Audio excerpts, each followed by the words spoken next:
বড়দেরকে প্রণাম, ছোটদেরকে ভালোবাসা জানিয়ে শুরু করলাম সকালবেলা বারান্দায় এসেই দেখি গাছে খুব সুন্দর একটা জবা ফুল ফুটে রয়েছে। সত্যি খুব ভালো লাগে।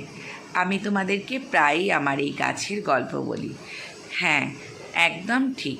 কারণ এই ফুল বা গাছ এবং শিশুরা এতটাই নিষ্পাপ হয়, এদের কথা মনে হয় বারবার বলি।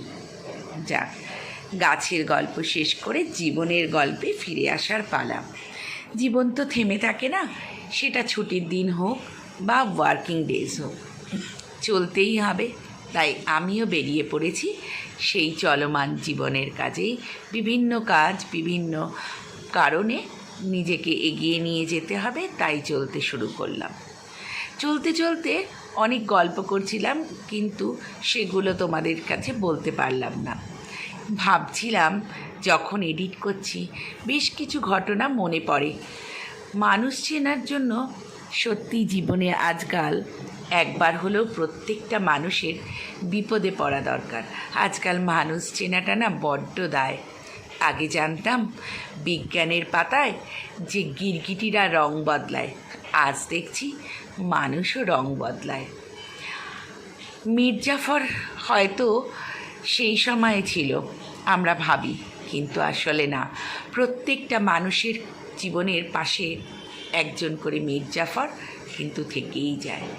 যতক্ষণ না আপনি বিপদে পড়বেন, ততক্ষণ কাছের এবং দূরের মানুষের মধ্যে থাকা পার্থক্য কখনো বুঝতে পারবেন না। দূরের মানুষরা কেমন, কাছের মানুষ কেমন। আসলে যাকে মনে হয় কাছের, সে আসলে কাছের নয়, সে হয় কাঁচের। বোঝা গেল? বিপদে যখন কাছে ভেবে হাত বাড়াবেন, সে কাঁচ হয়ে টুকরো টুকরো করে ভেঙে আপনার পুরো শরীরটা রক্তাক্ত করে দেবে। বোঝাতে পারলাম কাছের আর কাঁচের? আবার বলি, আবার দেখবেন বিপদে দূরের কেউ একজন আপনার হাত টেনে তুলেছে, যাকে আপনি ভুলেও কখনো ভাবেননি সে এইভাবে আপনার পাশে এসে দাঁড়াবে। সত্যি জীবনটা বড্ড অদ্ভুত, তাই না?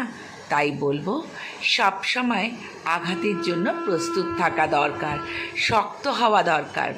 মনকে বোঝাতে হবে জীবন বড্ড জটিল। যাক, আজ এইটুকুই করি, আবার অন্য দিন দেখা হবে।